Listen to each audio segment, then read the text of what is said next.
Well, welcome to Force Connect live, but not from London, day number 2. I'm one of your hosts. I'm Pete Fletcher, and I'm joined by my other Force Connect host, Chris Ryans, and I'm also joined by Becca Benjamin and Mark Sutter, both from Tarkin's Top Shelf. How's everybody doing this evening? This Saturday night, day 2 of celebration. How are we all feeling?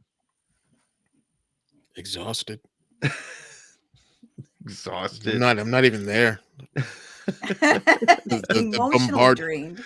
The bombardment of so much Star Wars goodness. Sometimes it takes its toll. But I mean, keep it coming. Keep giving me Star Wars all the ever. Yes. For a franchise that's dead, there sure is a lot going on, right? Ooh, Becca, how are you doing? I'm emotionally drained. Like I said today, yesterday was an overwhelming, announcement day, right? Yeah. Feature films and just so much awesomeness. It was like hard to keep track. And today it was just a roller coaster ride of emotions. And like every other time we got a creator on or an actor or actress, someone had tears. And I'm like, what is going on? It's 7:40 in the morning. Why am I crying in my coffee? This is just like, I don't know how anyone is holding up over there because wow. And then they're probably, now they're probably sleeping because they're like, what, 7 hours ahead of us? 5, like anywhere between 5 and 7, correct? Right. So it's like, that's just nuts, but good in a good way. Yeah, emotions in a good way. Mark, based on what you've heard, how are you feeling? I'm feeling like it's a great time to be a Star Wars fan. I'm also feeling exhausted. It was hard to keep up with stuff today. And I tried to focus on just the interviews, and I wasn't able to watch the panels today just with the timing of stuff. Sure. And I'm glad I did that because there were some very emotional moments in interviews from some of the creative people that are involved in Star Wars. Also, the Penguins played today at 1 in the afternoon, right. And they beat the Red Wings 5-1, which is incredible. But sometimes you just have to make choices. Do I watch more Star Wars or do I watch the Penguins game? These are tough choices. It was a tough choice, but I think I made the right one. And I think Dave would approve. Yeah, I think so. I hear he's a bit of a fan. Yes. Of the Penguins. Well, that's true. So we got, there was a bunch of things. There was, yesterday, of course, and we didn't even get through all of it yesterday, but there was so much stuff that came out around what was going to be on screen. Today, we opened with the Ahsoka panel, and then, of course, there was the High Republic, and then there were a couple of retrospectives, which were really great, which we're going to want to chat a little bit about as well. But before we get to all that, let me just quickly go through the appropriate housekeeping as we do. You are checking us out on the SSW network, and like I said yesterday, I say it every day, I say it all over Twitter all the time. You can follow us on all your social media channels at the SSW network, or you can go to the sswnetwork.com to find all the information about all the shows on our network. You can join our Patreon, so when we do our one-on-one interviews with folks, you can be a part of those for as little as $3 a month. Of course, we have our merch shop where we got all kinds of crazy designs, crazy shirts, everything from the Bad Backs, which I'm literally feeling today, the shill shirt, which, look, I get called a shill so often it's worth absolutely buying that shirt. But and if you do go to the shop, use code Connect15 if you're watching the show and you want to pick something up, go for it and use that for your discount. But we're not here to try to sell stuff. We're here to talk about Star Wars and all the great stuff that we got. We're going to spend a little bit of time before we take our first break. I want to talk a little bit about what we heard about Ahsoka today, and the Ahsoka series. The biggest thing is confirmation of who will be the man in blue with the red eyes, not Cad Bane, but Mr. Grand Admiral Thrawn. We have the confirmation that Mads Mikkelsen will be coming back to that role. Well, Chris, as a friend, Lars, Mads is the brother. See, that's the thing. I actually, before I even tweeted it this morning, I checked it like 2 or 3 times. I was like, I gotta make sure I got the right Mikkelsen here because I'll look like an idiot. But Chris, how do you feel about the Rebels voice coming back and doing them live?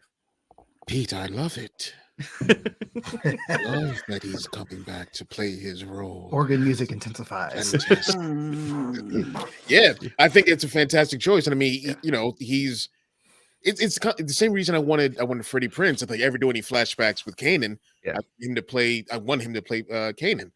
But I think that if there's any established like on-screen actor who plays a role, and who does a voice for animated stuff, I'd love for them to play, their live action counterpart if they actually physically, fit that. And I think he does if they're going like, a few years later with Thrawn, he definitely fits. Yeah. And I'm so excited to see like what he does with this role. Yeah. Yeah. How about you, Mark? What are your thoughts on it? I have long been advocating for Lars Mikkelsen to play this role. Yeah. So I feel slightly vindicated. I mean, when there were rumors that Benedict Cumberbatch was going to play the character, which I love that actor. I do, Like, I do don't get me too, but I wrong. feel like everybody puts like if there's a role, they're Yeah. like Benedict Cumberbatch could do that Yes. one. We get it. He's an amazing actor. He's one of the best ones that ever existed. I mean, Right. have you seen the Grinch that he did? Yeah. Yeah. Phenomenal. I do love that Phenomenal. Grinch. It's That's a great. good Grinch. I'm not even joking. Yeah, It's no, my favorite one by far. But knowing that Lars Mikkelsen did the voice and then looking at his face and then seeing like some people do like the fan thing of like painting it blue, giving him red eyes. It's like he fits, like it's almost like they made the character look like him in the first place. Right. And so I'm extremely pumped that he gets to do this role. And this is only the second time that this has happened, right? Right. Because obviously Katie Sackhoff Mhm. reprised her role as Bo-Katan. And like you said, Chris, like if they look like the actor or look like the Right. character they're playing, it totally Mhm. makes sense. Might as well. Yeah. Yeah. For sure. Becca, do you have any thoughts on it? I'm just excited. When they get excited, as in the actors and actresses, and they get so excited that they're portraying this part and the part means something to them, Yeah. it just makes me that much more excited for the role and for the series because they're putting their all in it, which is why I've been posting every day something about let's be kind to our creators and our cast members because, they're giving their all. Right. They're putting their heart and soul in this, so let's all be kind. They're doing their job, they're doing their thing, but they actually like going to work every day. Like, I don't have that. Right, So yeah. I'm very envious and so yeah, no, I'm excited. Yeah, I might take a little bit of criticism if I got to go onto a Star Wars set every single day. But it is interesting because, and of course, we wouldn't wish that on anybody. But the reality is, yeah, it adds a lot when we do see the passion behind it, and you see the passion of the people who are taking over the roles that didn't do the voices. Rosario Dawson has become Ahsoka, and Absolutely.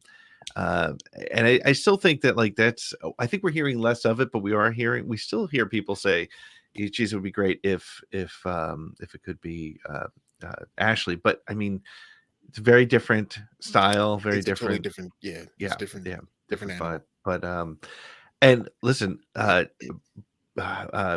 Bertizzo as Sabine couldn't be more perfect. I feel like Natasha looks exactly like I would have expected to see Sabine, and I'm excited to see Mrs. Ewan McGregor as as our good friend Hera. Becca, you got a comment on that? Yeah, that's funny that you bring all that up because I loved that interview today Yes. of the three of them. Oh my God, I was just like freaking out. And they were all asked to give one word of a description for the series. And they were really having a hard time. But Mrs. Obi-Wan Kenobi, she said majestic. And Natasha said badass. Right. And Rosario had a hard time coming up with a word, but then she used a George word, which is intense. Yeah. So, yeah, I think we're in for quite the wild ride and just right from the get-go, like faster, more intense. I think that's how it's going to be from start to finish, which it works for me. Yeah. If it's a show that's spearheaded by who I always call our George away from George, we're in great hands with with Filoni, doing this series or overseeing it and everything. I'm so excited. We must protect him at all costs. Absolutely. Yes, please. Absolutely. It's true. And it's interesting because yesterday, obviously, we even said it a little bit on the show yesterday. It was so acolyte heavy yesterday. And it's interesting that they did that and then they went to Ahsoka today. I mean, they brought Ahsoka stuff out yesterday. They shared the trailer, but that was the Ahsoka panel today, and then we had all the High Republic stuff, which I want to get to in just a minute because there's that direct connection. It really kind of feels like they're leaning into the High Republic era, which is very exciting for a lot of people who've been so committed to it. So why don't we take a real quick break, and when we come back, we're going to come back and talk about what's happening with all the High Republic stuff that came out today. We got some really interesting direct connection to Leslie Headland, etc. So, well, you're going to take a short break, and when we do, when we come back, we'll hit the High Republic, and we'll also post up how you can join us by calling in.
And we are back. We are talking Star Wars Celebration. We've been talking about it for the last 48 straight hours. We haven't been on screen, although Oh, sometimes God. it feels a little bit like it. And we'll be back tomorrow night, and we'll probably wrap it all up on Monday night because there's so much going on. We're having such a good time. There's so many things to talk about.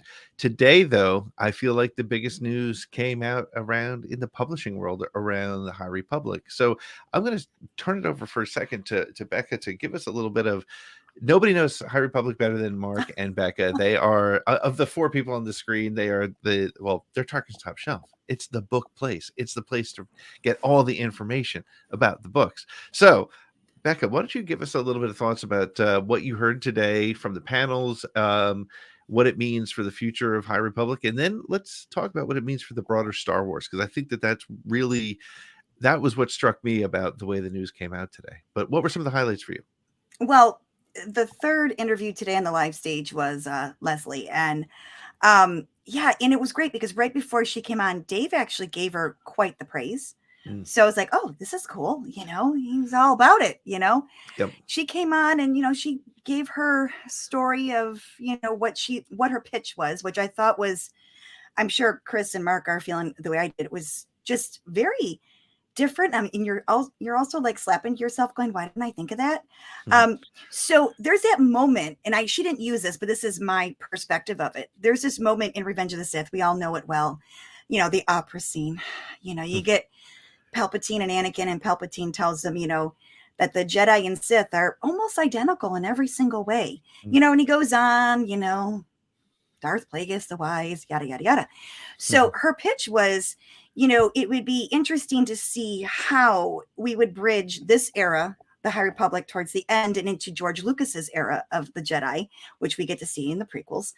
But to see it through the eyes of the Sith or the Dark users, how they perceive the Jedi, which is something we have not seen. So, and she went really into it. I was like, this is great. And she got very emotional with her passion, and the tears came out. And I wasn't expecting it, especially since only like 15 minutes ago, we got Dave doing the same thing just about. Right. And she basically said, Star Wars saved my life. And I cannot tell you how much I relate to that. Pete, my story. Yeah. Yep. Mark knows my story. And that, through my darkest time, Stockholm syndrome, you name it, domestic violence, I was there. Star Wars was the only light in my life. So I get it. I got that so much, and I felt it, and I cried. And then she also said something about how, no matter what it is out there, Andor, whatever, and she was naming all these series, guess what? You don't have to like Acolyte. That's okay. Yeah. She came right out and said it. It's okay. It's okay. Yep.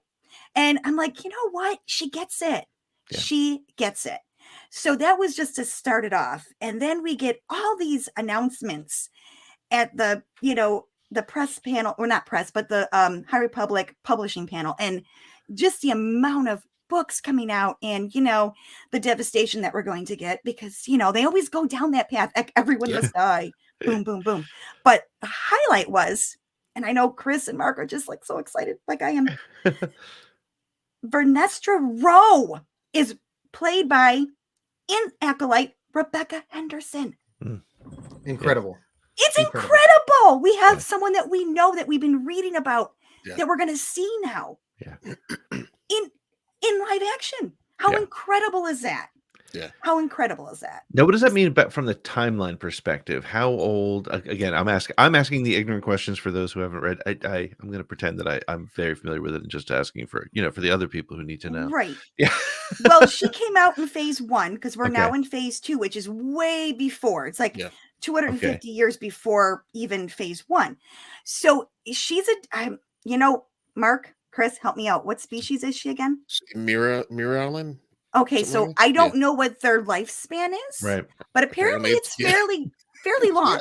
It's at least 100 years. Yeah, I would say that based on, I think the phase 1 was 150 years before the Phantom Menace, and the Acolyte is 50 years before. 50 years before. So she's probably 115, 120, somewhere in there. Right. So those of you complaining about missing the hair, it could be just age. Yeah.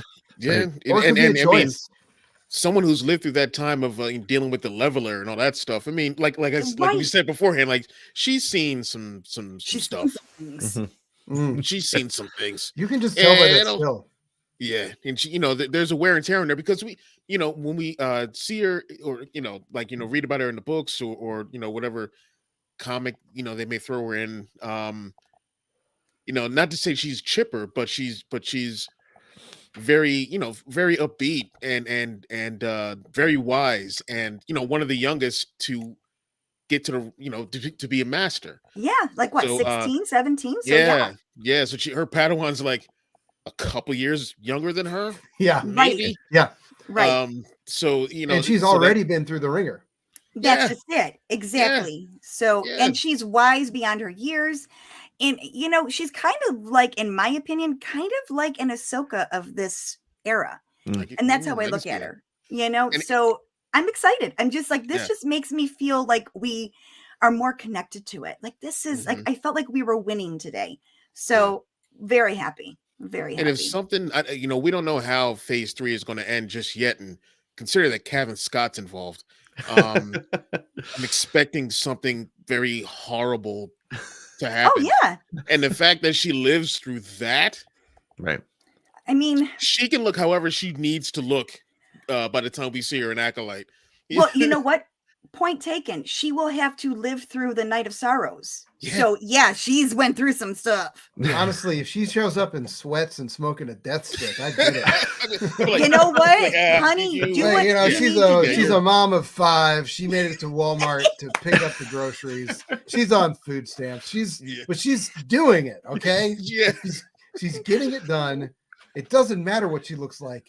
She's the boss. That's all I'm saying. Oh my God, I'm picturing Daisy Duck in the road with the roller smoking the cigarette from my childhood. Oh my gosh, our cartoons were crazy. I'm sorry. It's just my brain is wrapping around the fact that Leslie Headland worked with Natasha Lyonne on Russian Doll along with her. Like, there's lots of smoking and drug use. And oh, well. I'm thinking, they put their characters through the ringer in that. Original Star Wars too, so Yeah. And then as far as the publishing itself, though, it feels too soon, but phase 3 begins in October. Right. Yep. And lots of books. I didn't catch, when is the final book of phase 2? It is October. Like the very beginning. It falls on a Tuesday. Always falls on a Tuesday. Right. Yeah. And then the phase 3 starts later that month. Then. Yes, I think October 22nd, October 23rd, something like that. Yes, but I mean, also we got another author that joined. Right. And I know Chris knows her because she's written Afra. Yes. Oh, really? Yeah. So hang on. Go ahead if you can recall the Oh yeah, name. and Go then ahead. Oh yeah, Alyssa Wong. the final Thank book you. will Alyssa be Wong. in phase 3. Yeah, Alyssa Wong. Phase 3 ends in 2025 with Mhm. a book by Charles Soule, and so he gets to be the I wrote bookends the of the first. series. Yeah. Bookends. Dig it. And so we're going to have some slow creeping dread from Kevin Scott coming forward. Yeah. And then I have It's a only feeling fair. that the final book is just going to be intense and just rip Mhm. your guts out, just like Light of the Jedi was. But And Buryaga is fine. He's fine until They It's made sure fine. to say that. listen, like if they're going to go by the way of Game of Thrones with this thing, I just hope that Keeve and Bell, Boryaga, Skier needs to live because he's been through Oh, he's been so through much. Yeah, Oh, he's that a poor guy. mess. He's been through so much. As long as they well, maybe Ava Chris, or maybe she has to be some kind of second right. Who knows? But those four, as long as they get to live, I'm Mhm. good. I'm good. And I they all believe. But I die but eventually. I love mean, Kevin Scott, but I do not trust Kevin Scott Oh, with I don't trust anyone's any of life. them. You know, yeah, I don't trust yeah. any of them. You know, but he did say one really positive thing. He did say that Keith was master going into phase 3. But she's also, I think, one of the lost 20. Yes, she is. I know. I know. So I'm sorry. I know. We all know it's Oh. coming. Come on, nothing's gonna end Yeah. well. Nothing. We should all I know be? this going in. It's the Titanic. I don't know what's wrong it's with slowly me. going down. Should I be happy that I'm going to be caused pain in the next couple of years? I mean, as long as it's written in a fantastic way, which you know it will be, as long as it's all these people Right. we know how amazing they are, then yeah. But if it's like it's dropping exquisite. the moon on someone like Ari Don't do that. Salvatore did No. with Chewie, I can't. No, don't be doing You know that. what? For that reason alone, I'm glad that the EU went away. For that reason alone. I remember I saw that guy at Celebration 2, and like he was like across the room a little bit. I'm in the dealer's room, and my friend's like, "Hey, look, there he is." And I was like, And I agree with one of the comments that Yeah. Geode needs to be live.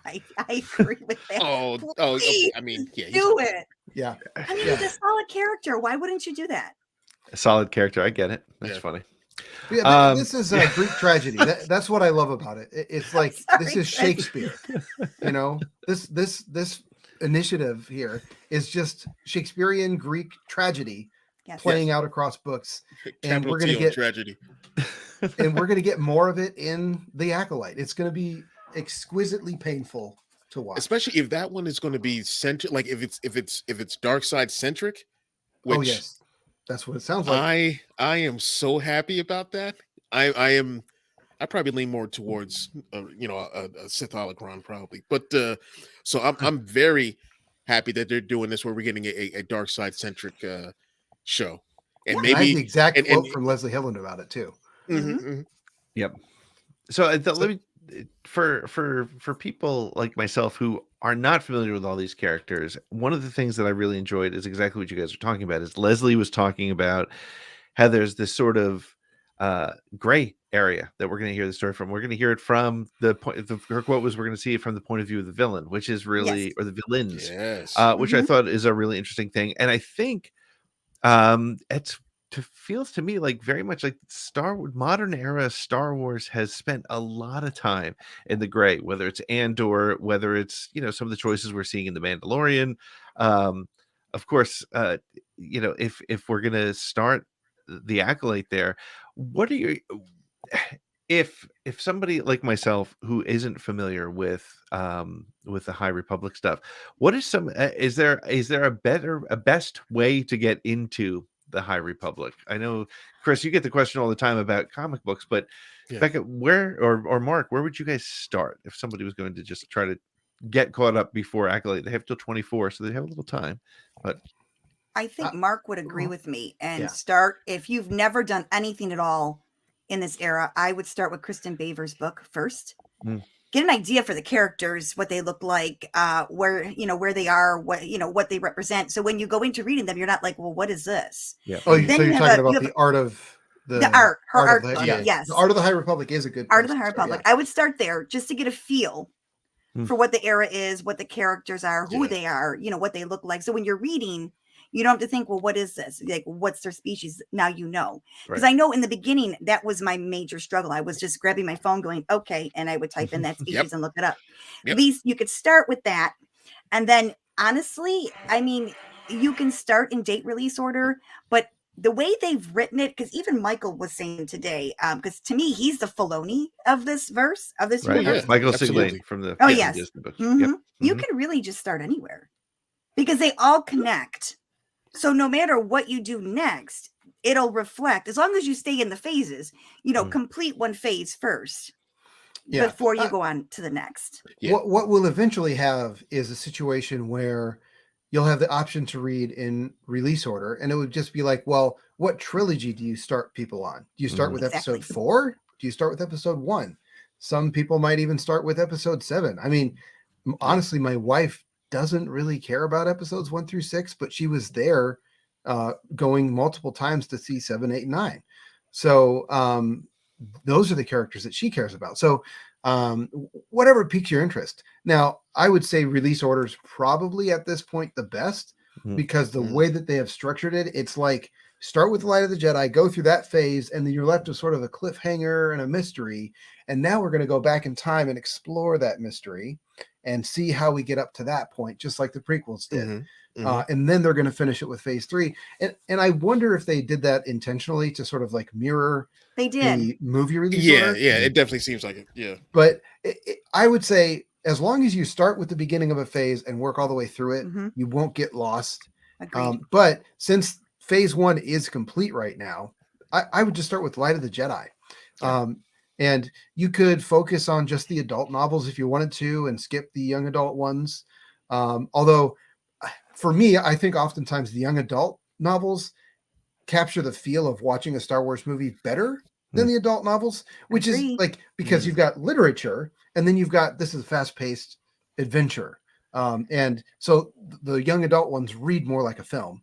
But if you're just looking for the overarching story and you don't want to get into the weeds with everything, you'd be fine just hitting the major novels, I think. Good to know. That's And the great. comics. And the and the comics. comics. And the young adult books. Well, And maybe the visual comics are a novels, good so- place for me to start because it's got pictures, which is good for me. So before we start taking And some the worst part is, I never learned to read. So we'll take a couple calls after the break, but before we do, High Republic fans on screen, what was the highest impact? What's the thing you're most excited about that you heard about from High Republic today? I'll start with you, Mark, because you're on screen. Well, I would say just knowing that phase 3 is going to start in October. I mean, it seems really sudden, but I'm just really pumped to continue from where we left off. Like it's a year after the end of phase 1, and I've been really hurting to find out what happened to some of these characters. So yeah, that's probably the most exciting, and very close to that is knowing that Charles Soule is going to bookend the series. Yeah, I think that's pretty cool. Becca, how about you? What's the thing that was your highlight? The announcement that we're getting Vernestra Rowe on screen. I think that's just, I love seeing book characters come out of the pages and on screen, or even like someone like, Vi coming out of Black Spire and, coming into Galaxy's Edge, like stuff like that to me is a huge literature win and a book win. And I just think it's just fantastic because she's from a book. Like it's just, it blows my mind. It's just, I'm excited. I'm excited to see how they connect it, how it gets bridged. I just think they did an awesome job planning this and bringing it to life. So yeah, they get a lot of kudos. Yeah, you guys know I don't read a ton of books, but when Cobb Vanth came into Mandalorian, that was a highlight for me because my favorite books are the Chuck Wendig books, and that's a weird choice for a lot of people, but for me, those are the ones that I totally dug into. Chris, what about you? What was the High Republic highlight for you today? Well, for me, the two things are kind of top tier for me, and that's Alyssa Wong, coming into the fold as far as being a luminous writer, and the other one is like I'm a big Daniel Jose Older fan. Like that dude, like love that dude. And like, we've spoken a few times, and he's so cool. And I'm a big anime and manga nerd. So the fact that he's going to be on the High Republic manga this time around, I think is fantastic, because I love his dialogue. I love the vernacular that he brings to Star Wars. So I'm very excited for that book. That's awesome. Well, cool. Well, we're going to take a real quick break. When we come back, we got a couple callers. We're going to get their thoughts on the High Republic. And then from there, we want to talk a little bit about some of the panels, the retrospective panels that we got today. So we're going to take a break, and we'll be right back.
Well, welcome back to Force Connect with our friends Tarkin's Top Shelf, talking about keeping up with, recapping, trying to catch our breath after Star Wars Celebration Day 2 and there's Star Wars Celebration Day 3 tomorrow. Some people are celebrating Easter. I'm going to be celebrating a Star Wars Celebration Day 3. I'm going to have my phone. I'm going to be having my in-laws and my parents over, and I'm going to be checking my phone constantly to see what's happening in London.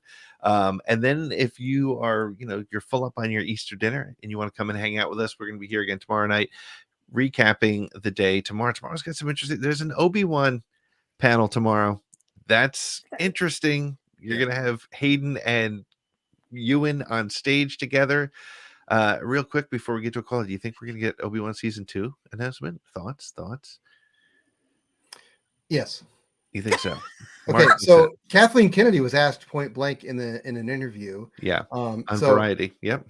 Yeah. So, I mean, a few things came out of that. Ryan Johnson's trilogy is still very much in the works. It's just a matter of timing. Same with Taika Waititi. He's just off writing a script, and they're not going to mess with him. So when he's ready, they're ready to go. Right. But then the other thing they said is like, everybody that was involved with Obi-Wan Kenobi season 1 wants to do more. Ewan wants to do more. But we're not there yet. And it's like, it feels like something that if you're going to have a panel, that's when you would announce it. Yes. But also she came as close to saying season 2 as she could in that setting, I feel. Well, I feel like you get a panel like that, and Star Wars Celebration now has a reputation of, you get everybody on stage and you just pretend it's a panel, and you're like, oh, and what if we did another one? Like, yay, okay. So I don't know about that. So if you guys are good with this, I'm going to bring in a couple callers, and I think that they know, again, much more about High Republic than I do, so I'm sure they have some opinions. So we're going to bring in our first caller of the night. What do you want?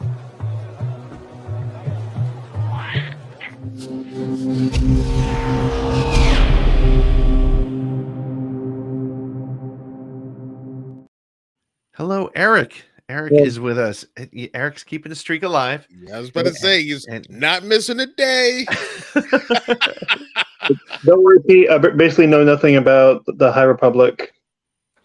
I've only read 3 chapters of that book I showed.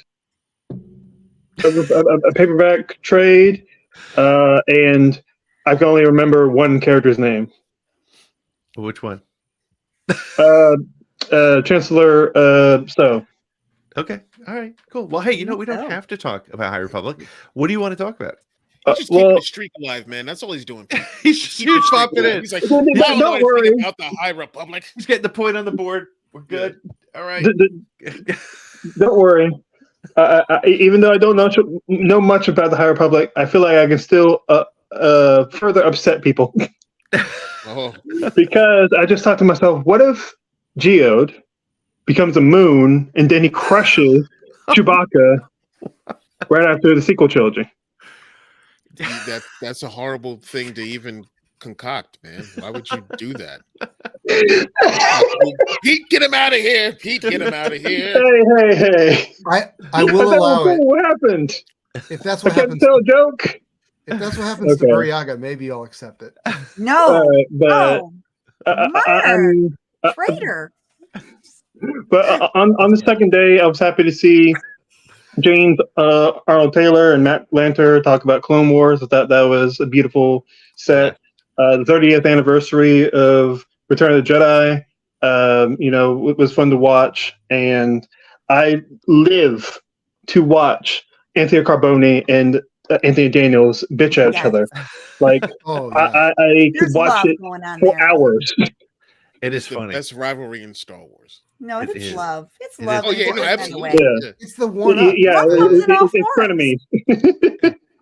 I absolutely love it. It's a beautiful thing to witness. When he did the intro, and I guess we'll just even though I turned down this request, I guess I will do it to fill time until the next interview. And just watching them go back and forth. And like Anthony Daniels, every time that Anthony Carboni, or Carbuti, as he was saying, got in a jab, he would just look at him like, "You got me again." It was great. I love it. I love that so much. So as long as they can put those two together at Celebration, just keep it going as long as possible, please. Little known fact: the only Star Wars celebrity that blocks me on Twitter is Anthony Daniels. Wow. And What did you do?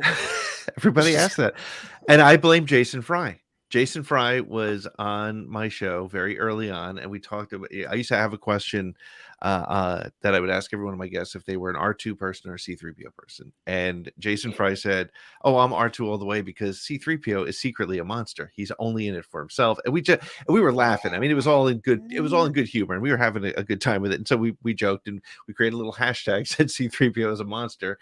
And then next thing I knew, Anthony Daniels, who was also, by the way, one of my first interviews ever when I was doing work for Star Wars Galaxy magazine. So he I think he probably just took it out of context in the middle of the day, probably caught him at the wrong time. But how could you stab the back of the goldenrod, holy Lord and Savior of the franchise? So you could not question him.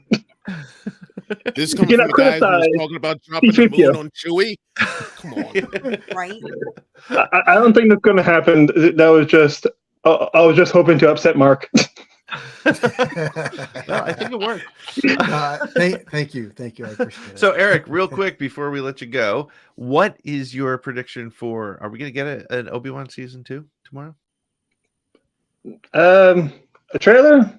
I don't know. No, not a trailer. I unless it's literally the trailer that they came in on. Because, but do you think they're going to announce a second season of that? If they do come out with it, of course I'm going to watch it. But I kind of don't want it at the same time, because don't get me wrong, I love Ewan McGregor and his performance. I think it's amazing. That being said, I think the story arc that was laid out in season 1 was so perfect at the last episode. I'm just like, I don't need to have anything else. I don't think we need to have a continuation in a TV show. I'm just like, well, they're gonna fight again, and then he's gonna be thrown with rocks, and the Darth Vader gonna say Kenobi, and it's just gonna happen over again. Like, come on now. I think they'll take a different angle. And again, I will say this: going into the Obi-Wan series, when I first heard it was announced, I was of the mind that I don't need to know that story. I feel like I know it, but what we got was so good. I was so happy to see it. So yeah, we'll see where it goes from there. But listen, keep an eye on what happens tomorrow, and call in again tomorrow night, Eric, so you can keep that streak alive. Star Wars Jr. The Star Wars Network. I'm not calling you by the abbreviated title. I'm sorry. Okay. All right. You can. All right, man. Good to see you. Thanks for joining us, and we'll talk to you again soon. Yep.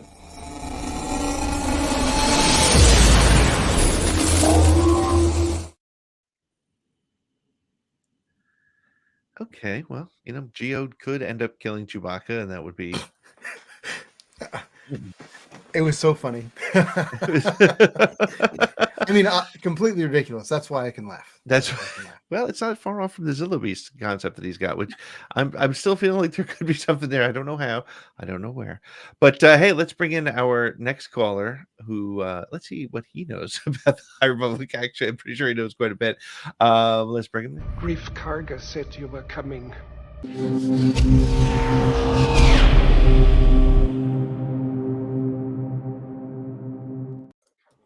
Angry Tasty Cakes. How I'm are you? back. Keeping the streak going, part Look, 2. it's Eric versus Angry the entire time here on the Force Connect And this world. time I This may didn't be have the to best fake an rivalry injury. in Star Wars. Yeah. So yeah, it's been good. Yeah, thank you for the Tenacious D call out, Chris. Yeah, man. Yeah. So what do you got for us? What was your thoughts on the High Republic announcements today? I was surprised. I mean, I wasn't, but I wasn't. You know, I was kind of shocked that we're getting Phase 3 already, right? Okay, bye. And yeah, I don't know where he went. Should I? I'm gonna hold No, it. you're fine. Oh, okay. I was kind of shocked that we got it, but I wasn't, because I was expecting some sort of High Republic announcement today. Just given that, the nature of the celebration and whatnot. But I'm interested to see what happens, because I want to know more about the Myrialons, honestly, because we don't see very many of them. We have Barriss Ophi, we have Luminara Unduli, Right. we have, I think, one other offshoot one I can't remember the name of, but there was one from one of my favorite books, Force Collector. yeah. Thank you. Yeah, they were in there. Yeah. I think that's the one I'm thinking of, and Mm. that's it. Barriss Ophi was a villain, and then you have Luminara, who dies somewhere. Yeah. In between 2 and 3. It was just okay. So I'm kind of happy that they're taking a center stage now a little bit. And now I'm more intrigued by the Acolyte when I said I wasn't really yesterday. And now I'm like, oh, damn it. Man. They got me. So I'm kind of excited. I really enjoy the High Republic. I really do. I think I like the Nile. I think they're a pretty cool faction. Absolutely. Although I admit, when I first heard them, I was like, ooh, followers of Nihilus? No, that's not true. I was very excited, but no, I'm kind of pleasantly surprised. I truly am. So I got to get more of the comics, I guess. Yeah.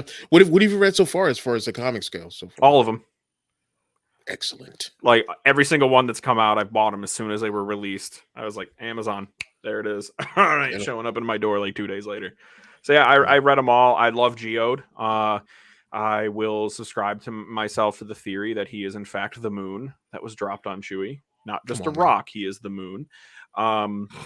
So he gathered energy like Goku and Dragon Ball and just went right on Chewie. That's all I'm saying. And now he's the villain. Is that yeah? Like the way I think about Grogu, that's what you're thinking about. Yeah. Geode, where he's going to be the villain. Okay. Geode the Annihilator. No. Oh yeah. Ooh, Grogu the Destroyer and Geode the Annihilator. I like this. Yeah. T-shirts. They're gonna team up. They're gonna team up. Yeah. Now. Oh And, man, it's going to be great. hell, Little Palpatine, G and Big he's got G, nothing. right? Yeah. Big G. I love that.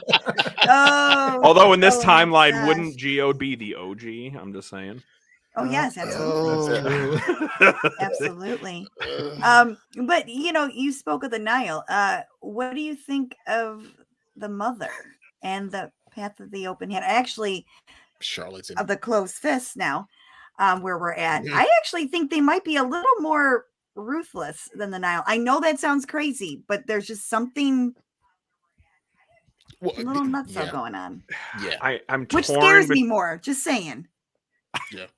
I like them, but when I think of the mother, I think of Abeloth, Okay. right? And to me, I feel like that was, I don't want to say it was a cop out, but I was just like, when you think of the expanded universe, right? When you think of the mother, you think of Abeloth to a certain extent. So I feel like for them to kind of refer to that, I was like, are we actually getting her? And then we're not. It was kind of like, I don't know how I feel, but I do like them as kind of like the successor faction, if that's the word I want to use. Okay. because I do feel like they're kind of living more up to that barbaric mentality that the Nile kind of like pioneered, but didn't go as far into it as they could have. Mhm. I feel like in Light of the Jedi, they pulled a lot of punches, and I feel like in the comics leading up to Phase 2 and stuff like that, they still were pulling punches, but they didn't dive more into the barbacity that like you have a bunch of like I think of Mad Max. I think is the best way to put it. Sure. Mad Max Fury Road, Yeah. right? You Yeah, have yeah, these yeah, yeah. these crazed like people, right? That just want to cause violence, but they think that they're creating order out of it. Right. Right. No, but at least you know with them, you know what you're going to get. With the mother and the path, it's very Yeah. well thought out.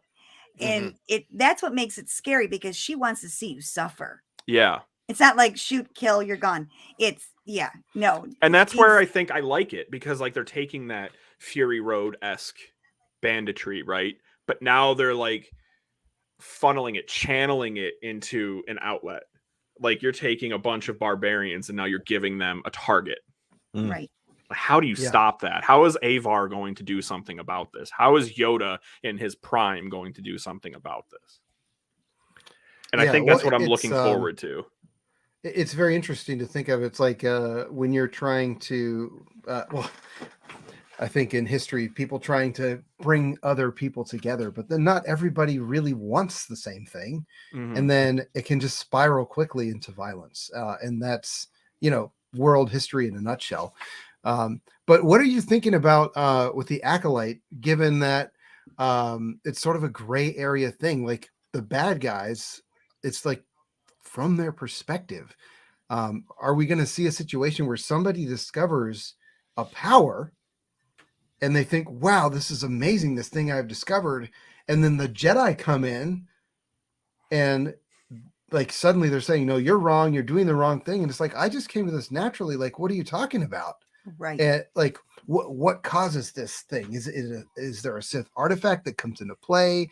Or is it just the discovery of power? And now that I'm thinking about like the Dawn of the Jedi film that's going to be coming out, like, are there going to be parallels of like Cain and Abel in the garden or coming out of the garden, and then one kills the other, and then that's where everything spirals out of control, and like you just get these repetitions of history. So like I'm thinking about all these things. So like you said, you're more excited about the Acolyte now. So what captured your attention today? Well, so it was when I was thinking back what I said yesterday, right? Where I said, like, if it comes out, I'll be all right. If it doesn't come out, I'll be all right, because I've read the comics and stuff. But I have to say, like, now that I'm kind of seeing more after watching, like, what I did today, I'm like, oh, I get it now, and I'm like, okay. So now I'm going to pay more attention to it. Because now I'm interested in where it's going to go. So I think it comes down to the fact that we're getting Phase 3. And I got to be honest with you, what really got me more excited was Star Wars Eclipse. I went back and I watched the trailer for that. And I was like, maybe this is something, because like video games have always been more of my medium anyway. Reading is fine. I read, I do all that. But when it comes to the storytelling, I prefer to actually engage and do that. So I was really hoping we'd have Eclipse take place in Phase 3 to kind of experience like another side of that story. So I think going back and seeing like that trailer, and I was like, oh, okay. Now I like understand a little bit more. But I will say, what was the book? The Edge of Balance Precedent, I think. Is the one they announced the manga. Today. Yeah, I am super pumped about that because I want to see more. Like, I love manga. I prefer to read that over anything because, yes, I'm 30 years old, but I prefer a picture book. I'm sorry. Hi, 48. How you doing? Yeah, right. So, like, I feel like they announced a couple things to kind of ease the casual reader into the era as a whole. And I think that's going to do a lot more to bring some interest to it for me anyway. Yeah. But no, I'm super pumped for, what is it? Trials of the Jedi 2. I want to see more of that. Yeah. I think when they announced Acolyte yesterday, I was like, all right, well, we've heard about it for a year, but now we're getting like the lead up to it, and they're showing the roadmap. So Right, for sure. that's what I'm excited for. Awesome. Well, nice to see you again, as we do every week. You're not sick of me yet, I promise. Not yet. No, we'll let you know. Where I will. I mean, I'm very blunt to a fault. So, but so far, not bored of you. But thank you for calling in, my friend, and we'll talk to you again soon. And if you're around tomorrow night, we got day 3 of this. We're keeping it going. I'm giving up sleep. I'm not letting it die. I promise. I'm starting to feel a little bad. No, Oh, I'm no, not don't. feeling bad about it. No, I'll be all right. I'll be good. All right, man. Good to see you. Thank you. Absolutely.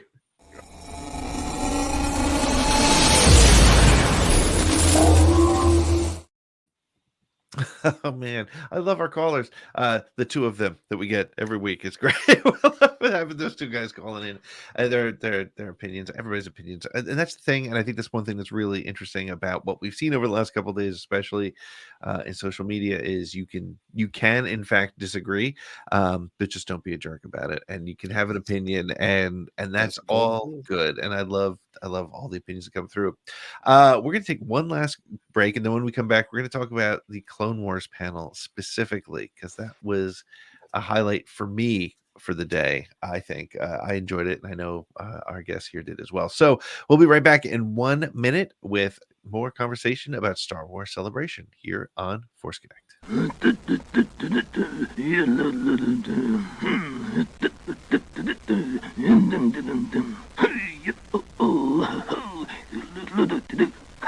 So Star Wars Celebration is finally coming up this week, so it's okay to let the Tuca cat out of the bag, as they say.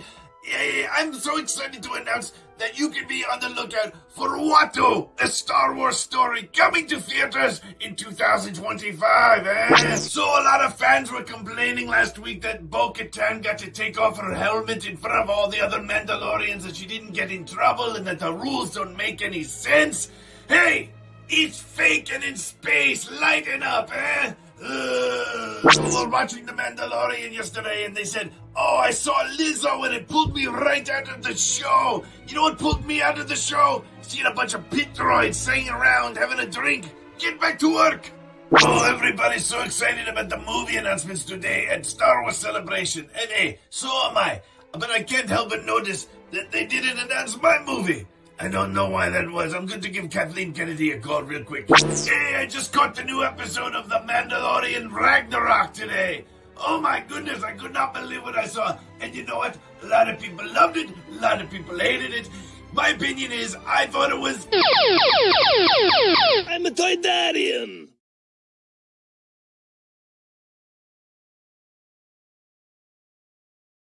Well, welcome back to Force Connect. It has been a crazy 2 days. And guys, there's 2 days left of Star Wars Celebration. And I'm not going to let this go, Mark. I've noticed that you've changed your hat Yes. with every single, Playing with me. break.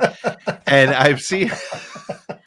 I was intrigued by the PlayStation hat because I like the way that Bill reflected, and now he's got the Mario hat. Now it's Nintendo. Have you seen the movie yet? Have you seen it? I have not. We're planning to see it all together. Mark, I Mark, actually have a whole Mark. stack of hats. Mark. Yeah. The movie's so good. Yeah. The Mario Brothers flick is so... It's so much fun. Good. I've heard very good things. Yeah, this was the original hat, but yeah. But did any of you see the SNL skit with Pedro as Mario? Come my on. God. Can That was he Yeah. play it? Oh, yeah. please? Yeah. I would pay to see that. I'm sorry. I just would. I Oh think my it was gosh. good. It was good stuff. Very good stuff. Well, I'm gonna pretend that I plan to go for this whole animation, very nice connection, but it wasn't planned, but it worked out well. So thank you for the hat, Mark, Yes, you're and welcome. the segue into. There were a number of retrospects today. I the only reason I'm not really digging into the Return of the Jedi one was because I didn't see it, so I didn't really have as much to say about it. I heard it was pretty good. Did any of you see it? Did any Ming thoughts Na on it? Wen hosted it. Yes, it was yeah. great. Okay. I missed it. Yeah, that's one of those ones that it's on my list to go back and try to catch. But the one that I did catch today, from beginning to end, was the Clone Wars retrospect with Dave and the voices. You had Matt Lantner, Bobby Scribner's name, Matt Lanter. You had, of course, Ashley. We had D. Bradley Baker and throw his name in there so I don't screw it up. James Arnold Taylor. James Arnold Taylor. Thank you. I knew it was 3 words and I couldn't quite get to it. And of course, Dave and Athena. Yep. No, yes, Athena. No, Yes, was it? Yes. Athena with Amy Ratcliffe hosted it. Yes, so yes. with it. Yep. And then you also had Matt Wood, and it was just great to get the whole history. And of course, we got the announcement that we're gonna get a Star Wars Visions 2. Not Visions, Tales of the Jedi 2. You know, Yes. yes. See, it's a crazy time to be a Star Wars fan because I can't keep up with all the Star Wars coming out, which is great. For those of you that saw the panel, what was the highlight of it for you? I had some particular highlights, but I did catch like a little bit of it, just Yeah. a little bit. And I just have to point out, like, the 2 times I saw Dave Filoni today, he was getting very emotional. And like, I can only imagine how much pressure he's under, but also just how busy he is, but also like loving this as much as he does, like all of that combining and then feeling the fan love. Like, I hope that this was refreshing to him. Yeah. I know that if it was me and I was in that position, like, it's hard for me to self-promote without self-deprecation. And like today, my wife had me order a banner and some business cards for my author stuff. Because I'm going to actually go to like a local convention next week and have a booth and stuff.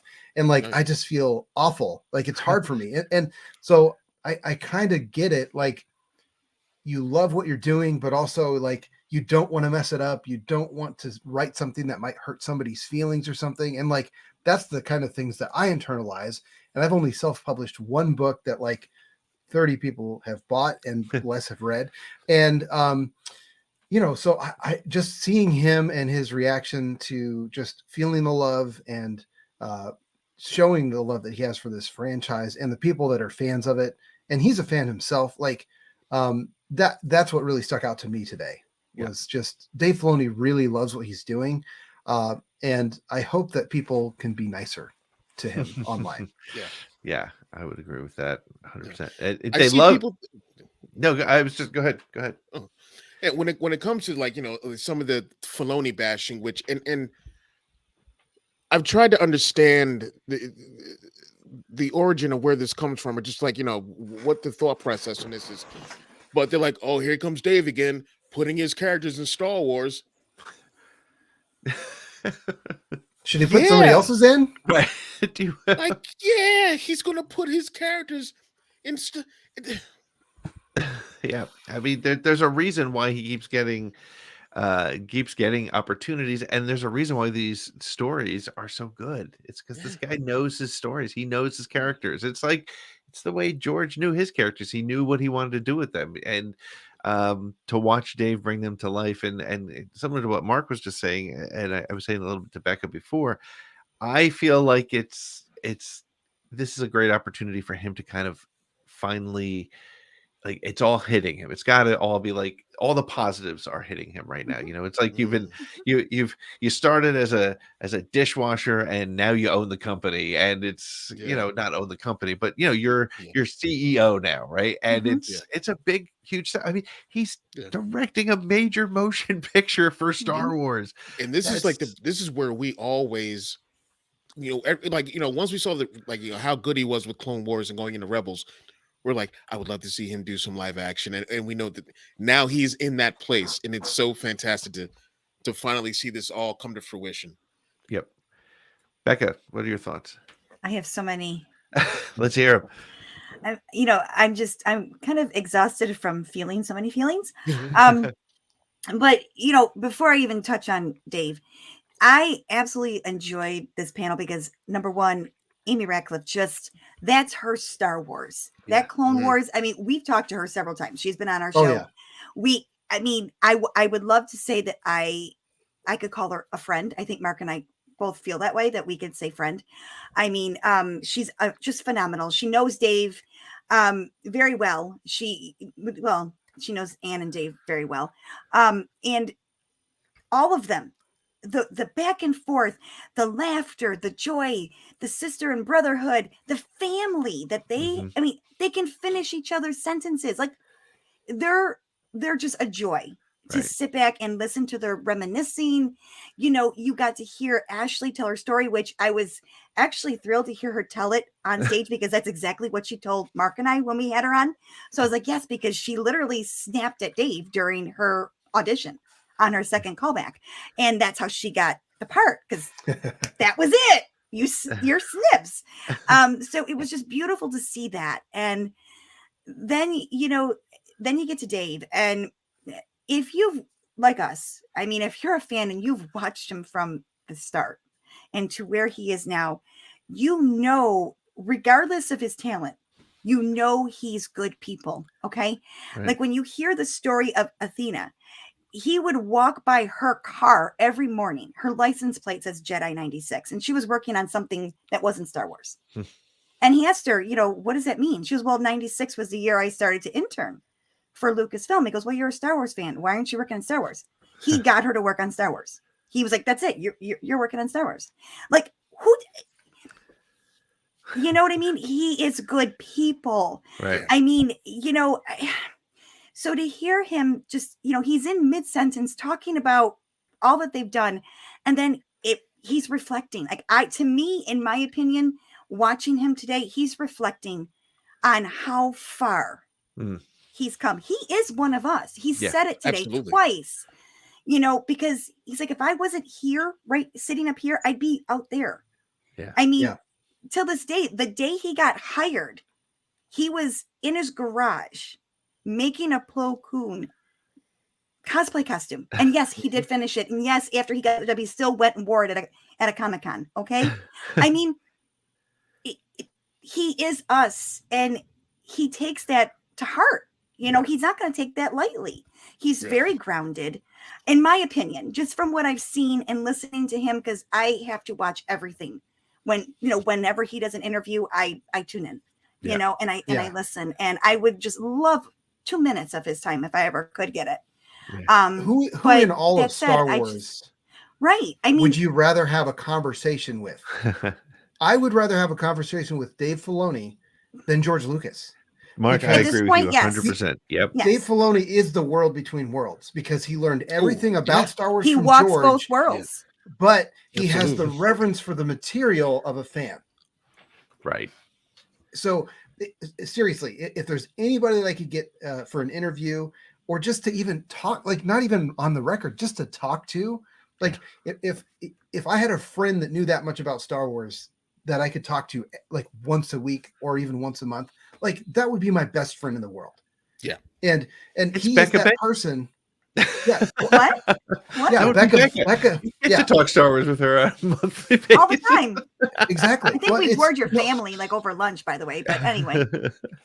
But honestly, though, like being able to have conversations as a podcaster, like these are the kinds of conversations that he would be wonderful to talk to things about. Yes. And obviously there are things that he couldn't talk about, but like just talking about and debating like the finer aspects of like the Jedi Order and like where they had their problems. Like he would be the most fascinating person to talk to. Yeah. And you know, being a fan of what George Lucas created, I still think he would be a more interesting conversation in that regard. And he'll tell you what wouldn't work. Yeah. And why. Yeah. For sure. Yeah. I'll add to this whole conversation because I agree with everything you guys said. And I think the thing that I took away from it is I think I now know why Rebels, or rather more important than Rebels, Clone Wars, Bad Batch, it all worked was because those guys truly love working together, and it was so clear. Yep. You know, you could look at some interviews and some people together and you see they just sort of barely survive the shoot or whatever it is. These guys want to do more, and I think that's why I was so excited when I was starting to get the feeling we were going to get a Tales of the Jedi Part 2, and I'm excited for that. And I love that Dave, he said it, and I'm sure he meant it, that he's doing it because he wants to work with these guys again, just because it would be fun to work with them, because that became very clear as part of the interview. But it was it made me it was great to also see that, you know, we're seeing it in a lot of the live action castings, and the people who are being involved in the new projects, they're fans, they're Star Wars fans. Yeah. And you know, you can't be in film or entertainment without having some sort of Star Wars influence on your life. But these guys were fans before Star Wars became cool again. They were fans during it, and they take the time, they own their characters, they take the time to own who they are and what they are. And that just, it just felt so genuine to me and so exciting that it made me proud to be a Clone Wars fan, because I was not a Clone Wars fan before several years ago when it first ran. I was not a It's not that I wasn't a fan, I just didn't watch it. I didn't dislike it, I just didn't really watch it. My son got me into it, and I realized at that moment how much Star Wars I was missing, and I was so excited to have it all there. It was great that it was all there for me as a fan, and for me and my son to enjoy together. You know, it's so interesting. I just, you know, I did an unboxing of my Clone Trooper helmet over here Nice. with my son in the video, and I asked him, I said, so who's your favorite Clone Trooper? And a year ago, it would have been Rex and Cody, but now it's Wrecker and Tech and Hunter, and so it's so interesting that those guys, D. Bradley Baker, Ashley Eckstein, all of them, they are Star Wars now. They're not just a side project. They're not just additional content. They are Star Wars for a whole generation. Yeah. And it's really, it was so great just to see them. I could have watched 3 hours of them just chatting. So yeah, and Clone Wars saved my fandom. I don't know if you've heard this story, but just because of my personal life, after episode 3 came out, I was in a dark place personally, and I didn't watch episode 3 again for 8 years after the first time I saw it. And the Red Letter Media videos came out, and like I was super into those, like, yeah, these suck. And I was the guy at the party that I had the friend that was the prequel fan, and I would go to him every time I saw him and tell him how much the prequel sucked, how I could have done it better. And then I started getting into Star Wars podcasts about 10 or 11 years ago.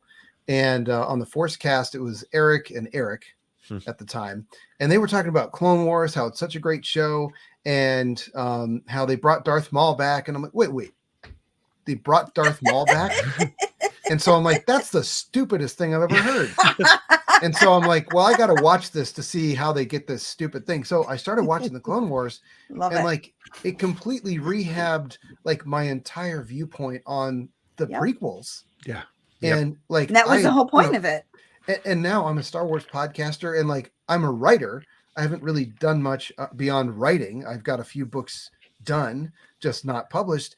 And it's only because of all the authors that I have met through the interviews that we've gotten through Tarkin's Top Shelf. And all of that happened because Dave Filoni and George Lucas decided to bring Maul back, and Dave Filoni had to figure out how to make it work. And it did. And it made me a fan of all of Star Wars again. I mean, I would probably be an OG trilogy and everything else sucks person if it weren't for the Clone Wars. That's amazing. Yeah. And the reality, and I've said this so many times, and I think a lot of us who are fans of Clone Wars and Rebels and Resistance,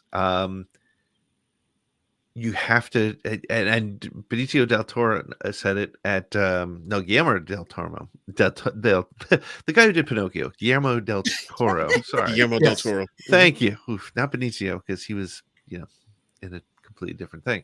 But when he said animation is a medium, and he's 100% correct. You have to get over that sort of thing that I think we're all sort of trained that if it's animated, it's for kids.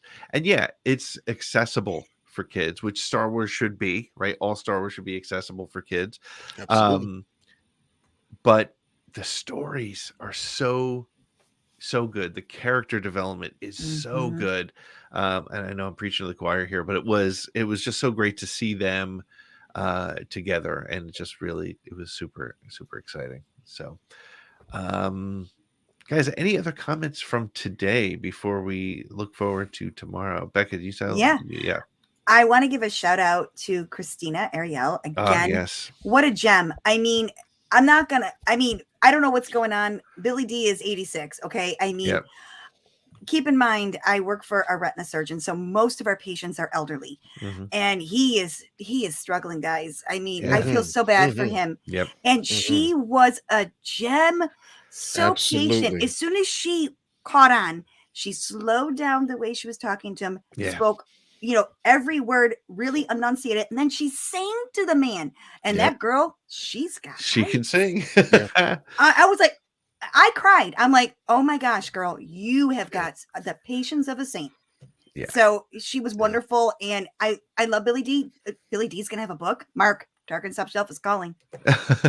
Yeah, we're gonna have to get that. So Lando I want to interview. give a shout out to her because I just thought that was such an amazing moment, and I really hope her bosses are watching that and gave her some sort of praise for that. Yeah. So because she deserves it. She crushed it for sure. Yeah. Yep. Yeah. And as you said, she's every time she's on stage, actually the whole group of people on stage, but yes. but her in particular, she is I whenever I talk to her, I always tell her, I'm like, you're a gift to the fandom. That's my phrase for her whenever I talk to her, because she really is. And the garbage she went through walking in the door has gone away, and she rose above it, and she's brilliant. And she's so, I mean, she pops into the most common podcast. She'll just jump in if there's a live stream somewhere and just be Christina, and she's just wonderful. So I couldn't agree more. Yeah. One thing that stood out to me today before we go, Carl Weathers took the stage again today for the live stream, and it was just him and Anthony Carboni. And I really, really loved the things that he had to say about creativity. He said, every child has a vivid imagination, and like you have your toys and you can make them do what you want. And that's what you do as a director. Mm-hmm. And then he really praised the people that he works with. And the thing that I really loved is he was talking about Ahmed Best. And he says, if you can be the greatest, but great directors let great actors do their thing and make them look great. And he said, Ahmed Best, what he did made Carl Weathers look good in the episode that he directed. And so just hearing the Ahmed Best praise, and seeing Carl Weathers, I think he was more comfortable today and in his element than he was yesterday. And so I really love that. Just that encouragement to future generations of just like, imagine it. That's all you're doing. Like, there's lots of special effects involved. If it's not really there, you're just pretending, just like when you were a kid. Keep that alive. Yeah. Keep that alive in yourself. Can't lose your childlike imagination. Nope, look at us. As a creative, you can't. Yeah. Very much. Sorry. I had to. No, hey. Yeah, no. Great stuff today. Like I said, lots of feelings today. Just, overwhelming. And like Mark was just saying, hearing the other creators and actors, and I mean, because they're all creative, right? The complementary on one another. Dave did it for Leslie, and you got Carl doing it for Ahmed. I mean, it goes on and on and on. And I think even is it Ivanka? Am I saying her name right? Ivana. Ivana. Thank you. She even she was totally complimentary of Dave, saying that he made me completely love this, that he's a genius. So I mean, when you have someone like that guiding you, because Daisy always spoke highly of J.J. Abrams. She loved working with him. So when you love who you're working with, it just helps. I mean, so much that there's just automatic chemistry. And I think we're going to see that. And it's going to just be incredible. It absolutely is. I think we got, so much on the horizon right now. It's really crazy. It's almost, as you were saying yesterday, Becca, like, I don't know how we're going to keep up with all of it. It's going to be. We're turning vampires. I have an espresso machine. I'm coming over, Mark. Get ready. Just hook up an IV. Thank you. I'll take it. I'll take 2. I got really good veins. So hey, if you're all hanging out with us, either she gives a lot of blood, or that's I'm just saying. I mean, wow, you guys make that so bad. I'm just saying. I'm sorry.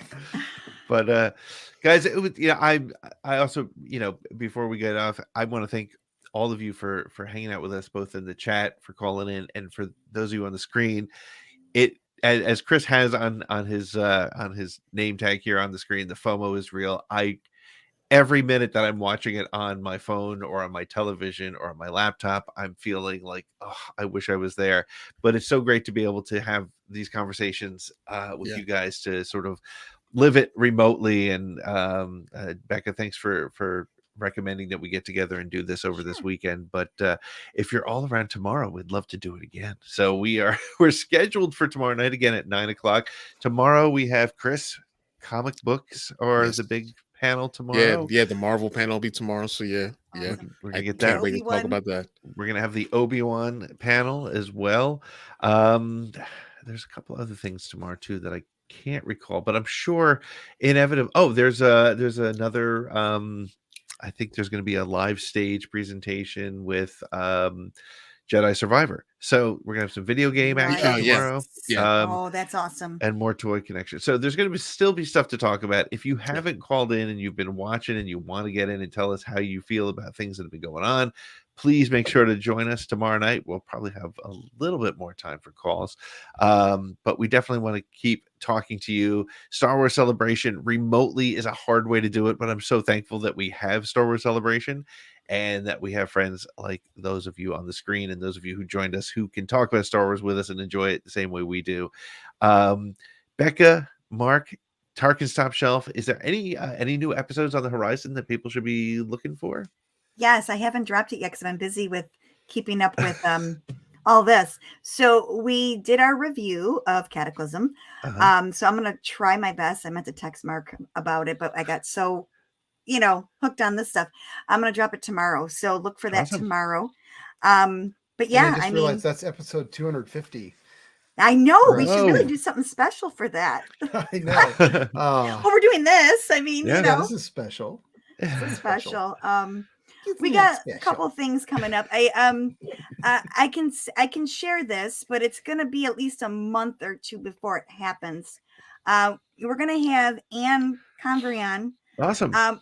We're going to talk about those Topps card sketches that Dave did back with season 2 finale of Rebels. Rebels, nice. Yeah.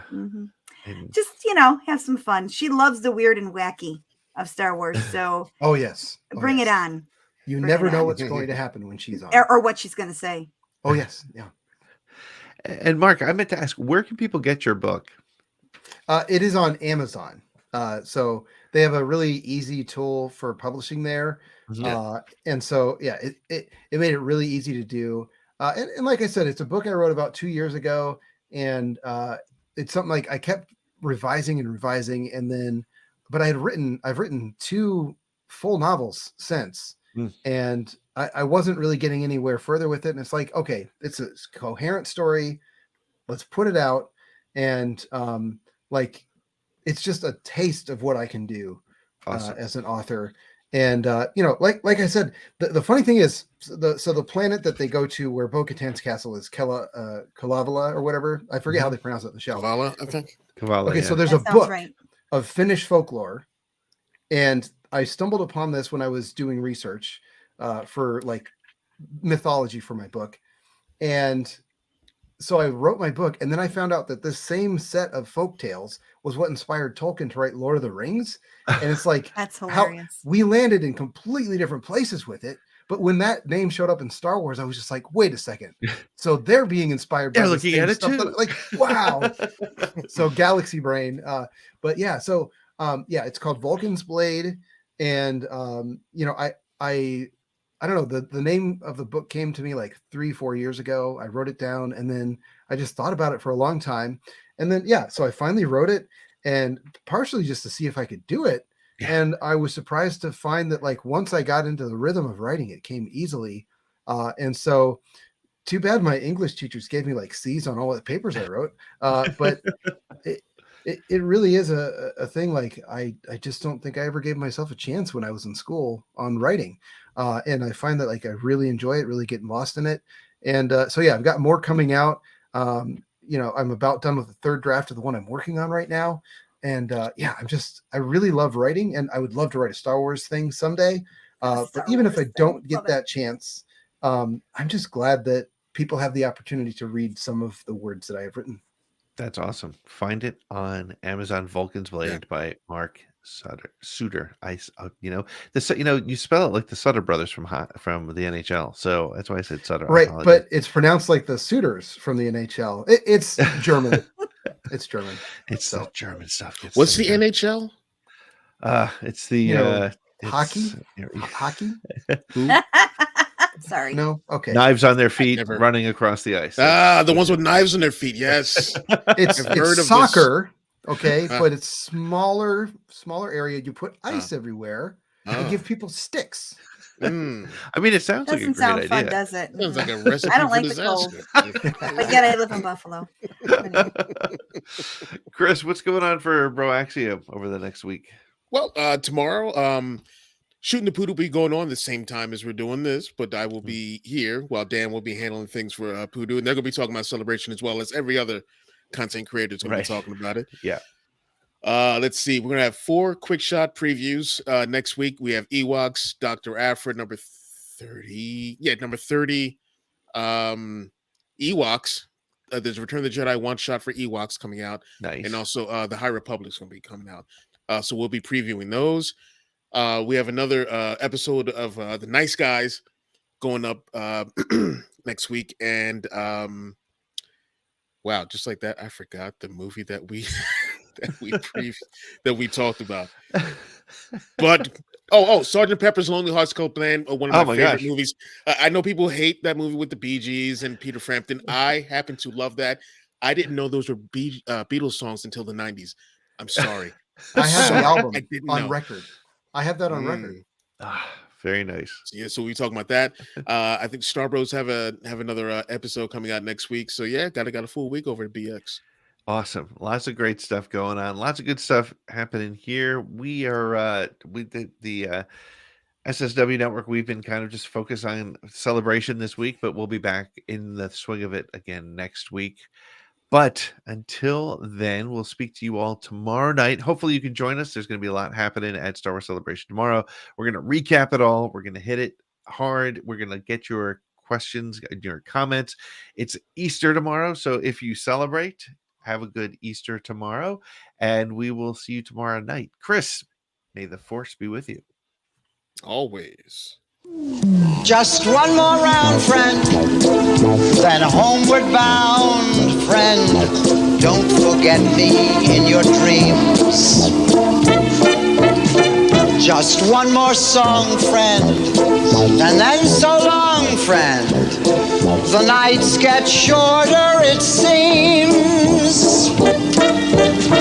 Just one more rhyme, friend. Yes, it's a crime, friend. But you know time, friend. Time can fly. So it's good night, friend. Good night, but not goodbye.